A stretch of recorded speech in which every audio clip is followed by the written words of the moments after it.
Hello everyone, welcome or welcome back to my YouTube channel. I am Homeopath. Hope you all are doing well. आज से मैं एक series शुरू कर रही हूँ जिसके अंदर कि मैं आपको जो ऑर्गेनोन के अंदर फिलोसॉफी वाला पार्ट है, जिसके अंदर की मेनली हमारे पास 3 फिलोसॉफीज हैं, उसके अलावा दूसरी 2 और डॉक्टर हेनेमैन की फिलोसॉफी, वो सारी चीजें पढ़ाने वाली हूँ। ठीक है। मेन 3 जो है which is Kent, Robert and close, and दूसरी जो है वो ह्यूजिस और डनहम, एंड लास्टली डॉक्टर हेनेमैन की जो फिलोसॉफी है वो। ठीक है। ये सारी चीजें मैं आपको पढ़ाने वाली हूँ, लेकिन शुरू कर रहे हैं हम केंट की फिलोसॉफी से, बिकॉज की केंट की फिलोसॉफी के लिए मैंने पहले से ही आई थिंक 1 या 2 लेक्चर्स बना रखे हैं। सिक अकॉर्डिंग टू केंट और दूसरा simple substance according to Kent, ये दोनों के वीडियोस ऑलरेडी आपको चैनल के ऊपर मिल जाएंगे। ठीक है। तो इसीलिए मैं पहले आपको केंट की फिलोसॉफी के सारे चैप्टर्स पढ़ा दूंगी, उसके बाद हम जाएंगे रॉबर्ट की फिलोसॉफी के ऊपर। ठीक है। तो होपफुली आपको ये पूरी सीरीज अच्छे से समझ में आएगी और आपको कहीं ना कहीं हेल्पफुल होगी। ठीक है।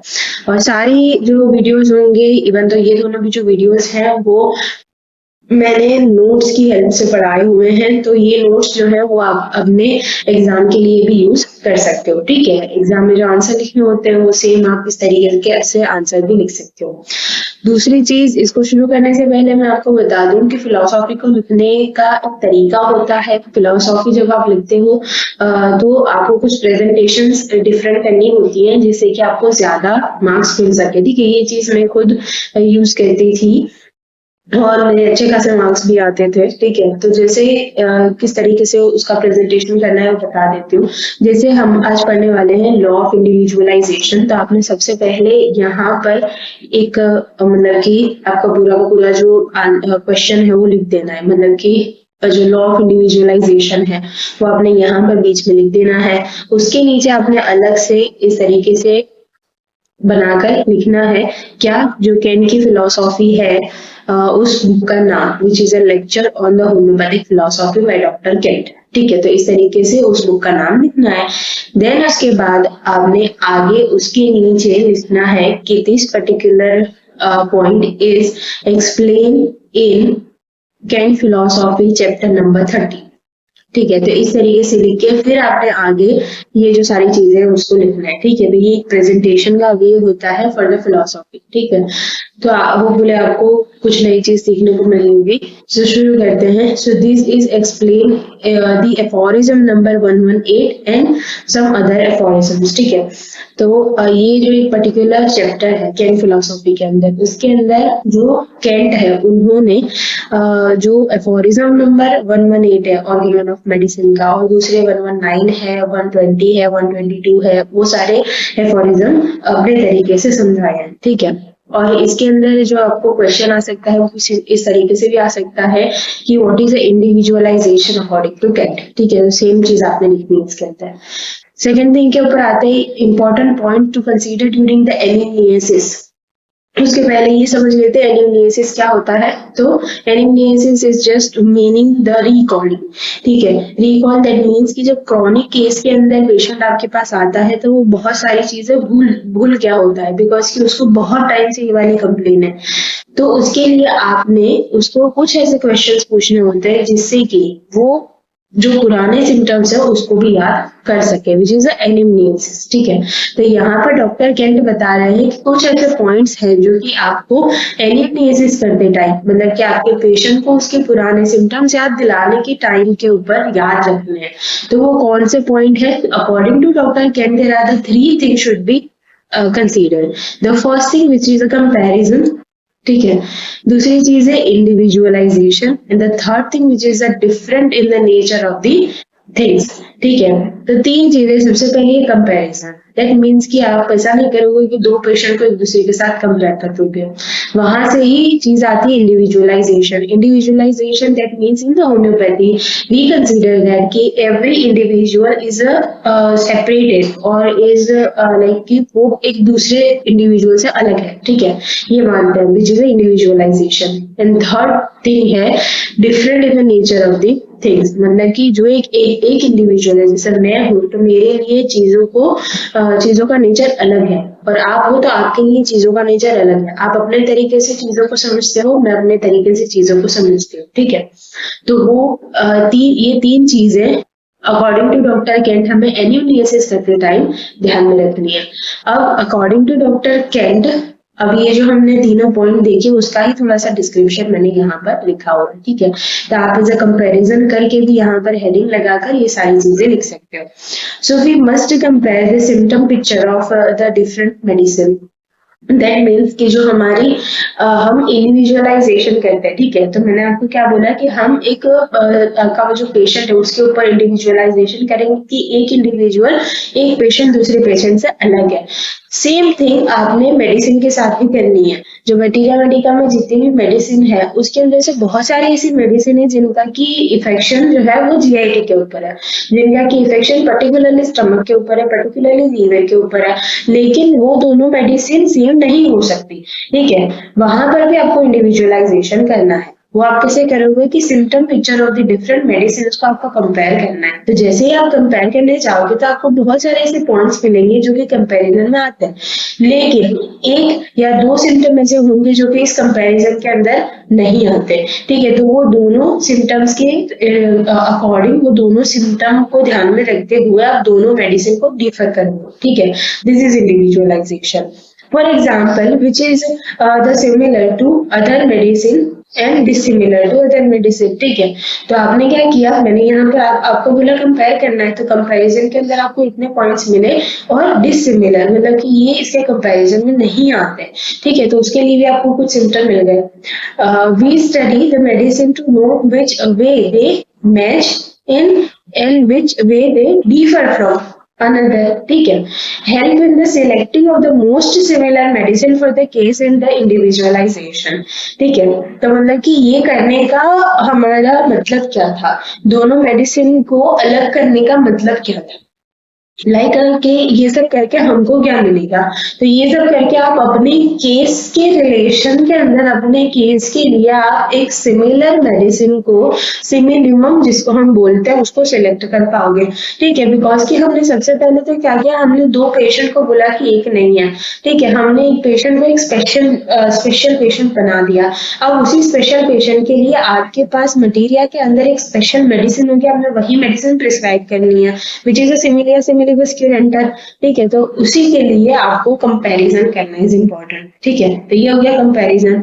Now the second thing which is general in the importance of the individualisation. What is the importance of the general symptom in the individualisation, ठीक है। आपने इतना समझ लिया कि भाई हमें इंडिविजुअलाइजेशन इस तरीके से करना है कि दो पेशेंट को, दो मेडिसिन को एक दूसरे से डिफर करना है, ठीक है। कुछ ऐसे सिम्टम होंगे, जिसे मैंने आपको यहाँ पर आगे बोला कि आपको बहुत सारे सिम्टम कंपैरिजन के अंदर मिल जाएंगे, लेकिन जो उसका डिसिमिलर थिंग होगा उसके अंदर एक दो सिम्टम मिलेंगे। तो वो एक दो सिम्टम कौन से हैं, ठीक है। तो mostly they are the general symptom. जैसे जो डॉक्टर केंट है उनकी आप रिपोर्टरी भी देखोगे तो उन्होंने, उनका जो पूरा रिपोर्टरी है वो जनरल सिम्टम के ऊपर है। जो डॉक्टर केंट है they more emphasize on the general symptoms, ठीक है।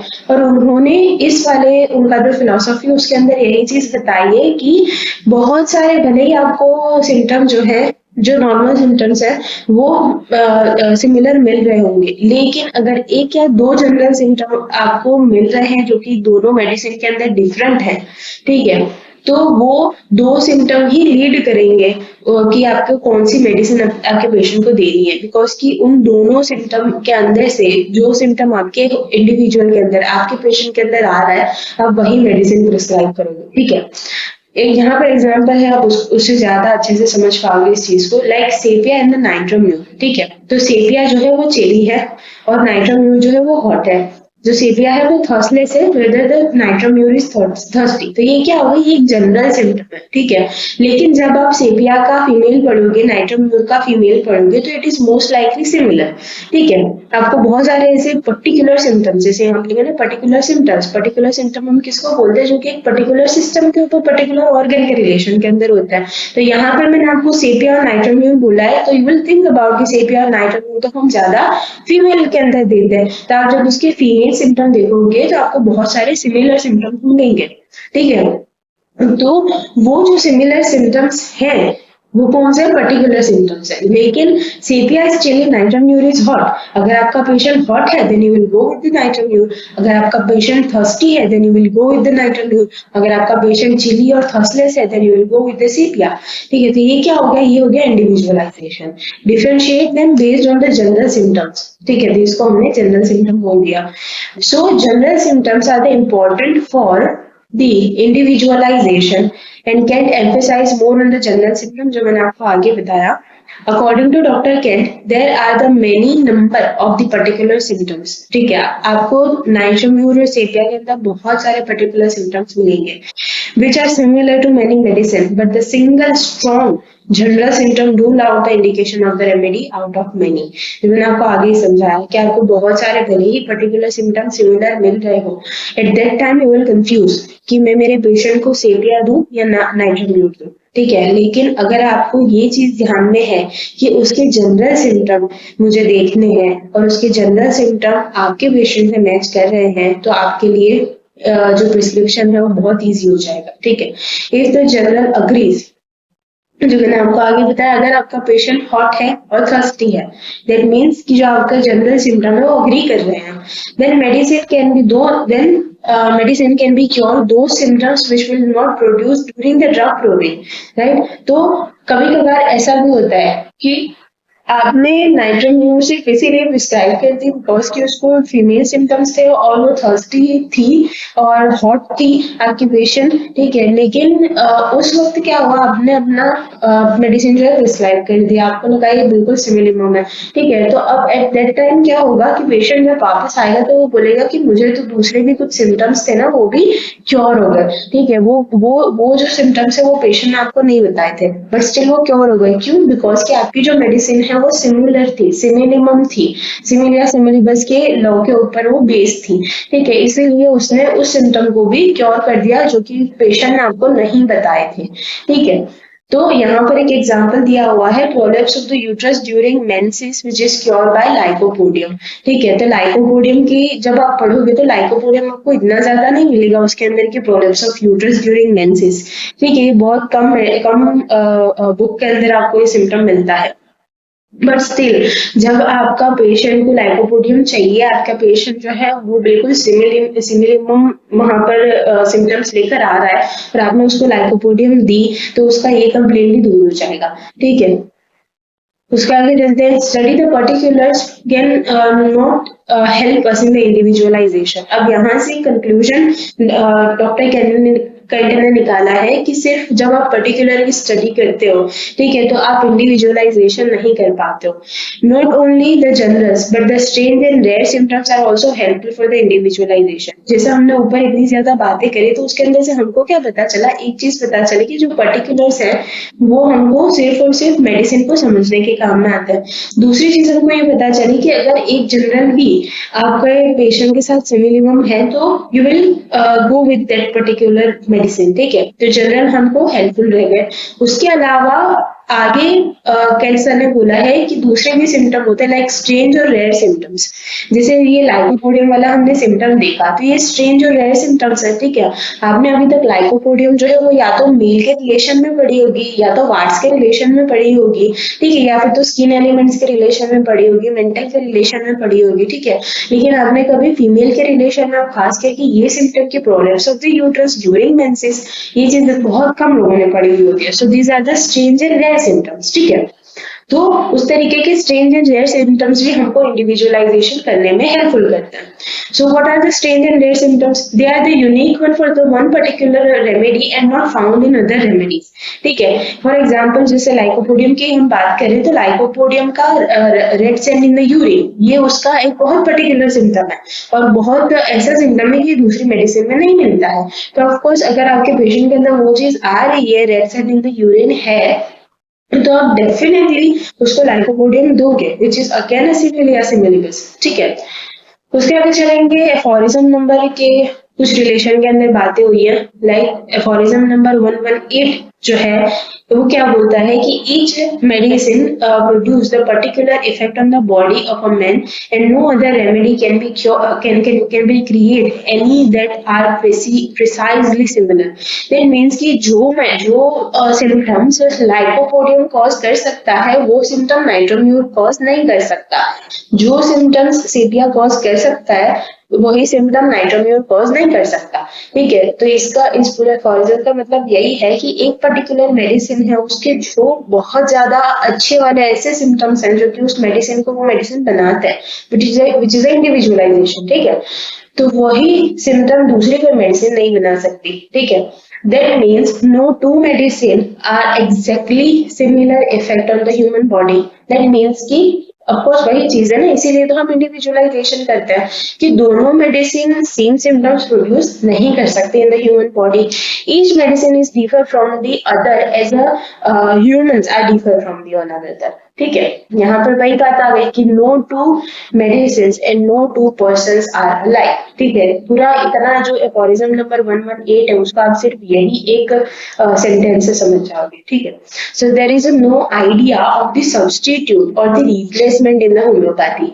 ठीक है, सब्स्टिट्यूट दैट मीन्स उसके जैसा, रिप्लेसमेंट मतलब कि अगर ये उसके जैसा है तो मैं इसके बदले ये वाली मेडिसिन दे दूंगी तो मेरा पेशेंट क्योर हो जाएगा। फॉर एग्जाम्पल अगर हम वही वापस से सेपिया नाइट्रोम्यूर का एग्जाम्पल लेते हैं। ठीक है, तो दूसरी सारी जो पैथीज है उसके अंदर हम क्या करते हैं कि अगर ये एक पर्टिकुलर मेडिसिन मेरे पास नहीं है तो मैं दूसरी वाली मेडिसिन दे देता हूँ। ठीक है, विच इज अ सब्स्टिट्यूट कि भाई मेरे पास अभी हाल ही में क्लिनिक के वो सेपिया नहीं है तो मैं नाइट्रोम्यूर दे देती हूँ, पेशेंट क्या हो जाएगा। ये मैंने रिप्लेस भी कर दिया सेपिया को नाइट्रोम्यूर से। ठीक है, लेकिन ये वाला आइडिया होम्योपैथी में नहीं होता है, ये हम नहीं कर सकते। क्यों नहीं कर सकते? The trial and the error method should not be applied on the homeopathic prescription. ये आपने क्या कर दिया कि मेरे पास मेडिसिन नहीं है तो चलो मैं नाइट्रोम्यूर देकर देखती हूँ क्या होता है, विच is a trial and the error method. ठीक है, आपने अगर ये वाला ट्रायल किया तो हमेशा वहां पर एरर आएगी ही आएगी, बिकॉज कि हम तो सिमिलरिटीज के ऊपर काम करते हैं। We must know how to individualize, right. As a homeopath we must know कि आपने आपके पेशेंट को, आपकी रेमेडी को किस तरीके से इंडिविजुअलाइज करना है, दूसरी मेडिसिन से, एक दूसरे पर्सन से किस तरीके से उसको डिफर करना है। ठीक है, आगे चलते हैं, दूसरा एफोरिज्म देखते हैं विच इज 1 to 2। ठीक है, सो एफोरिज्म नंबर 1 to 2 के अंदर हमको क्या दिया गया है, in the circumstances of the nature on which depending on the certitude of the medicine are in the welfare of the generation, it is necessary to empty only medicine that are well known। ठीक है, तो अब यहाँ पर क्या बोला गया है कि ऐसे नेचर के अंदर कि जहां पर सारी चीजें बदलती रहती है। ठीक है, या फिर तो जहां पर जिसका नेचर जनरलाइज है। ठीक है, वहां पर आपने ऐसी ही मेडिसिन को यूज करना है कि जो अच्छे से प्रूव की गई हो। ठीक है, तो मतलब कि जो हमारी मेडिसिन है वो हम हेल्दी ह्यूमंस के ऊपर प्रूव करते हैं, बहुत सारे लोगों के ऊपर, बहुत सारे कॉन्स्टिट्यूशंस के ऊपर हम उसको प्रूव करते हैं। ठीक है, तो वो वेल प्रूवन मेडिसिन है, तो हमने अभी के टाइम के ऊपर ऐसी ही मेडिसिन को यूज करना है जो कि वेल प्रूवन हो। It emphasizes purity and the genuineness of the medicine, right? So in our practice we should use those medicines which fully proved and prepared from the same substances that used during drug proving, right? अब आपने drug proving तो कर ली, जैसे मैंने आपको बोला कि हम हेल्दी ह्यूमन के ऊपर ड्रग प्रूविंग करते हैं, हम कॉन्स्टिट्यूशंस के ऊपर ड्रग प्रूविंग करते हैं, बहुत सारे लोगों के ऊपर ड्रग प्रूविंग करते हैं।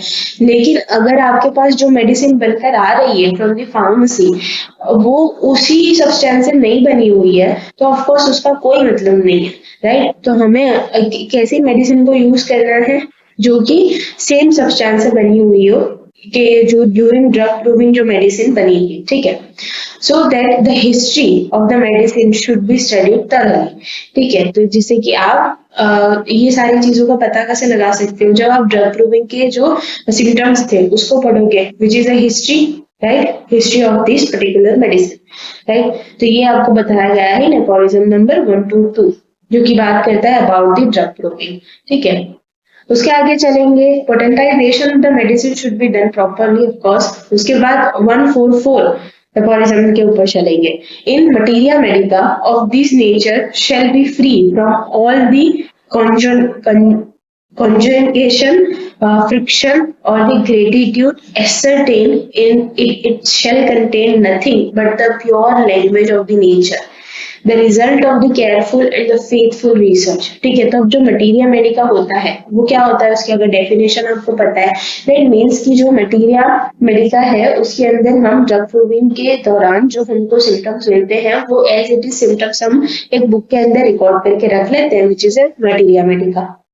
ठीक है, तो मटीरिया मेडिका के अंदर हमारे पास क्या क्या मिलता है, हमारे पास कोई भी जो है कि ऐसे वैसे सिम्टम्स नहीं मिलते, they are the pure language of the nature, right, because कि ये क्या है pure language of the nature, that means कि हमने मेडिसिन दी पेशेंट को और उस पेशेंट को जिस तरीके के सिम्टम आए, तो वो सिम्टम आने की प्रोसेस क्या है, which is purely a natural process.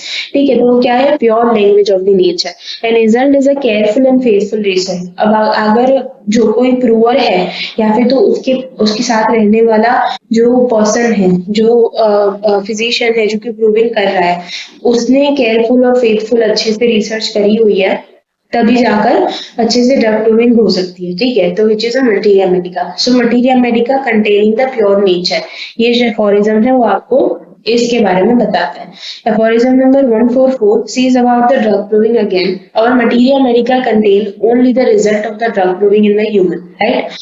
We should prove our vast variety of the drugs on the healthy humans so that we can get a most similar medicine from the each and every disease, right? इसीलिए हम बहुत सारे patients के ऊपर, बहुत सारे प्रूवर्स के ऊपर हमारे मेडिसिन को प्रूव करते हैं। Kent says up to this time there were enough number of the proven drug available for almost all the disease। ठीक है, अकॉर्डिंग टू केंट उनके टाइम के अंदर वो खुद ये कहते थे कि अभी तक जितनी भी मेडिसिन प्रूव हुई है दे आर इनफ कि वो जितनी भी डिजीजेज है उन सबको क्योर कर सके। ठीक है, सो अब अगर कोई फिजिशियन जो है वो किसी चीज को क्योर नहीं कर पा रहा है तो वो गलती किसकी है, फिजिशियन की है, वो गलती हमारे किसी मेडिसिन की नहीं है, ये कहना चाहते हैं डॉक्टर केंट। ठीक है, ये जो आप यहाँ पर समझोगे, only the mixed cases which are not developed and we get difficulties in selecting the most available medicine out of the confusion but not shortage of the medicine। ठीक है, तो अगर कुछ डिजीजेज ऐसी हैं जो कि मिक्स हो गई है, जैसे अभी मोस्ट लाइकली अभी के जमाने के अंदर आप देखोगे तो आपको ना मिक्स माइस्मेटिक डिजीजेज भी मिलती हैं, तो उनको क्योर करने के लिए अगर आप सोचोगे कि मैं एक ही मेडिसिन से उसको क्योर कर दूं तो वो चीज नहीं होगी। ठीक है,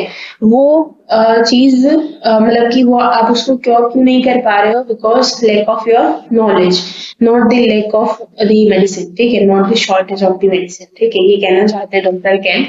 तो यहाँ पर ही हमारा जो टॉपिक है वो खत्म होता है। होपफुली आपको जो पूरा का पूरा फिलोसॉफी पूरा चैप्टर है वो अच्छे से समझ में आया होगा।